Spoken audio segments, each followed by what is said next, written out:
लाभलेल्या बाबा भटाच्या क्रूरतेचं वर्णन करून तुम्हाला ब्राह्मणातून बहिष्कृत करीन. या धमकीला न जुंपणाऱ्या गौतम बुद्ध, पांडुरंग, संत तुकाराम हे जणू एकच असल्याची भावना व्यक्त करणाऱ्या संत बहिणाबाईचा जन्म 11 ऑगस्ट 1880 मध्ये झाला. त्यांचा विवाह नथुजी चौधरी यांची झाला.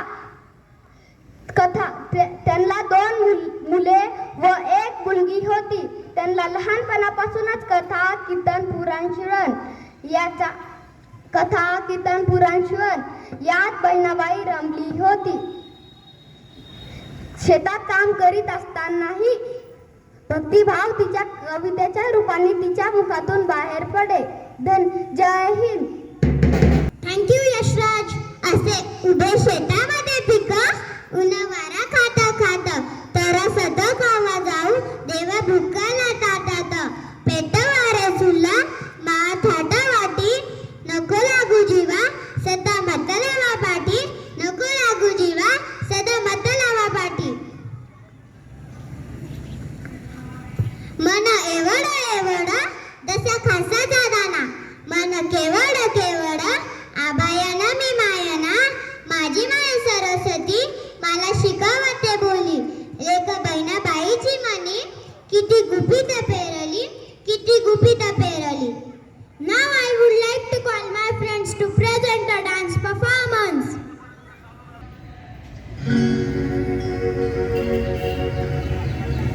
संसारात बरे वाईट अनुभव आपणा सगळ्यांनाच पदोपदी येत असतात. अशा वेळी बरं तेवढं स्वीकारू आणि वाईट अनुभवातून मात्र पळ काढू असं करणं भ्याडपणाचं लक्षण आहे. खरं तर संसारातल्या सर्वच जबाबदाऱ्या पेलायच्या असतात आणि त्याही अगदी आनंदानं. संसार हा रडत पुढत करायचाच नसतो. एखादं नको असलेलं लोढणं समजून तो झटकून टाकायचा नसतो, तर गळ्यातल्या मौल्यवान हाराप्रमाणे जपायचा आणि कुरवाळायचाही असतो. साध्या शब्दात बहिणाबाईनं केलेलं हे जीवनाचं भाष्य फारच सुंदर आणि हृदयाला थेट जाऊन भिडणारं आहे. एखाद्या पंडिताला भला मोठा ग्रंथ लिहूनही हे जमलं असतं का? शंकाच आहे. अरे संसार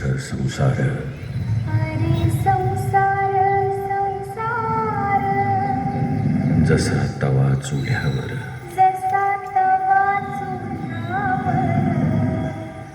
आधी हाताला चटके तेव्हा मिळते भाकर.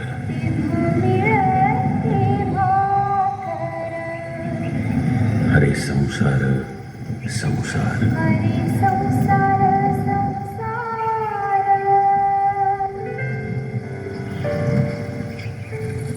माहेरी काय आणि सासरी काय, बाईला घरातली कामं करावीच लागतात.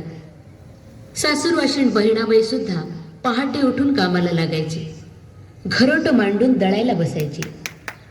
ही सगळी कामं उरकत असताना चिंतनशील बहिणाबाईच्या मनात विचारांचे अनेक तरंग उठत असत. अनेक प्रश्न ती स्वतःला विचारित असे.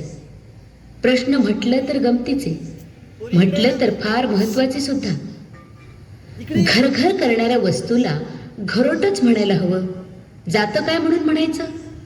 वास्तविक त्याच्यातून पीठ येतं ना. सासूरवाशीण बाई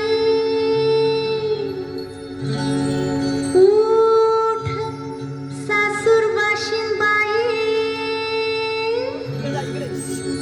उठ मध्यम राती मांड दयाल तू नीट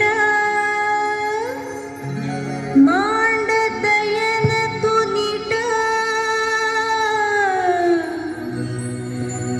चालव बाई घरोट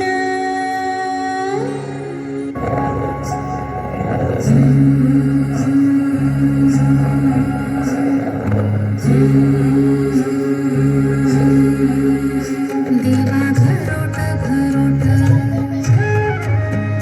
तुझ्या मनातली गोट देवा घरोट घरोट तुझ्या मनातली गोट सर्व्या दुनियेचा पोट घरी कर्माचा मरोट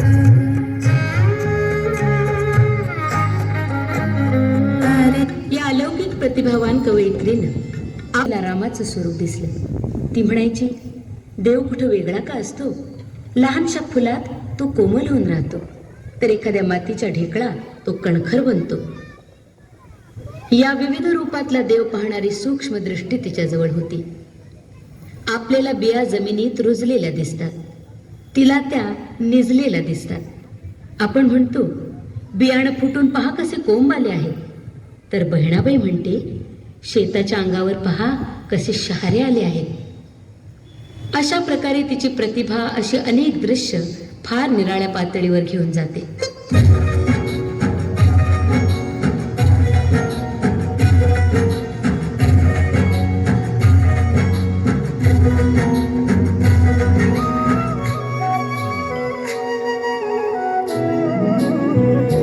धरतीच्या कुशीमध्ये बिया बियाणे झाली, वरी पसरली माती जशी शाल पांघरली. धरतीच्या कुशीमध्ये बिया बियाणे झाली, वरी पसरली माती जशी शाल पांघरली.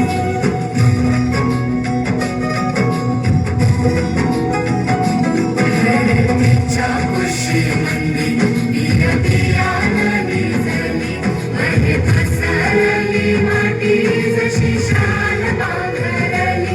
धरतीच्या कुशीमध्ये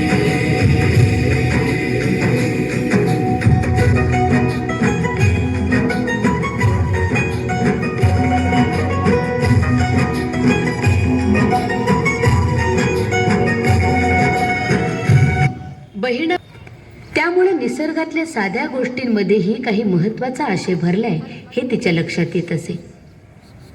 सुगरणीचं झाडावर टांगलेलं घरटं आपण पाहतो, किती मुलायम असतं ते, आणि तरीही कसं घट्ट आणि मजबूत. इवलीशी चोच आणि पायाची 2 बोटं, पण तेवढ्यावर सुगरण अचंबा वाटावा अशी कारागिरी करते. माणसाजवळ तर चांगले 2 हात आणि 10 बोटं आहेत, मग त्यानं काय आणि किती करायला हवं. वाऱ्यानं झुलणाऱ्या खोप्याकडे पाहून बहिणाबाईच्या तरल प्रतिभेचा झोकाही आकाशात उंच उंच जातो. अरे खोप्यामध्ये खोपा सुगरणीचा चांगला, देखा पिलासाठी तिने झोका झाडाने टांगला. अरे खोप्यामध्ये खोपा सुगरणीचा चांगला, देखा पिलासाठी तिने झोका झाडाने टांगला.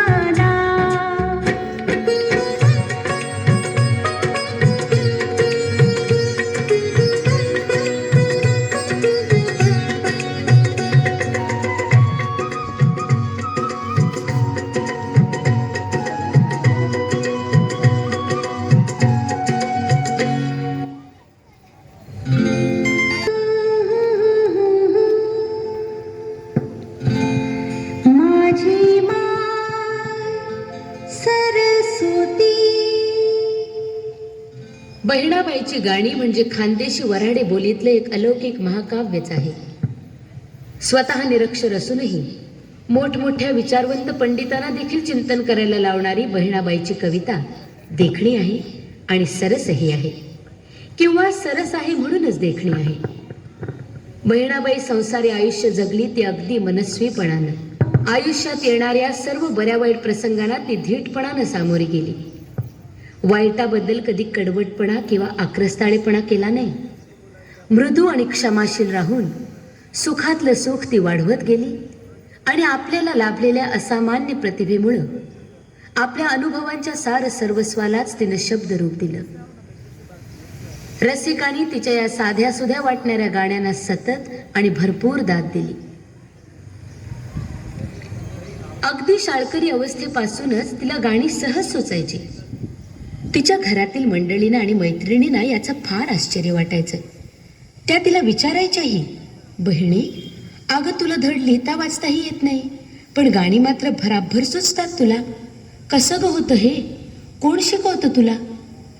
त्यावर बहिणाबाई म्हणे, माझी माय सरस्वती.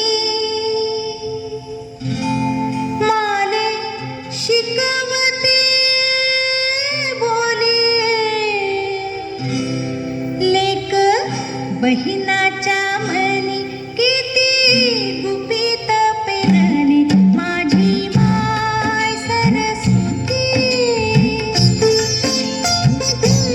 माले शिकवते बोली लेक बहिणाच्या मनी किती गुपित पेरली माझी माय Saraswati.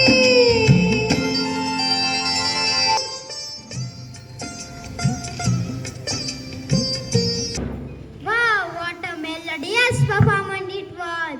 Let's give them a huge round of applause for them. Dance बघितल्यावर आपणाला असेच वाटेल की मन पाखरू पाखरू त्याची काय सांगू मात आता वता भुईवरा गेले आबायात make us aware for our duties towards our nation. So I would like to call Shriyuk to lead us with pledge. And repeat after me. India is my country. All Indians are my brothers and sisters. I love my country and I am proud of its rich and varied heritage.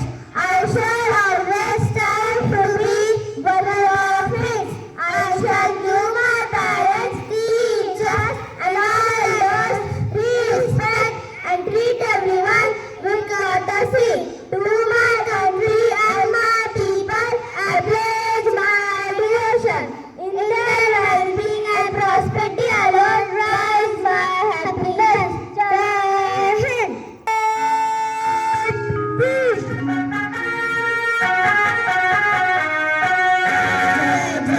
Maharashtra माझा गरजा महाराष्ट्र माझा कितीला आम्हा तुझी मुळी कडकडणाऱ्या नभा अस्मनाच्या सुलतानीला चला बरे दिजिरा सह्याद्रीचा सिंह गर्जतो शिवशंभूराला दरी दरीतून नाद गुंजला महाराष्ट्र माझा जय जय महाराष्ट्र माझा गरजा महाराष्ट्र माझा काळजाती बडी गोरी अभिमानाची रेणी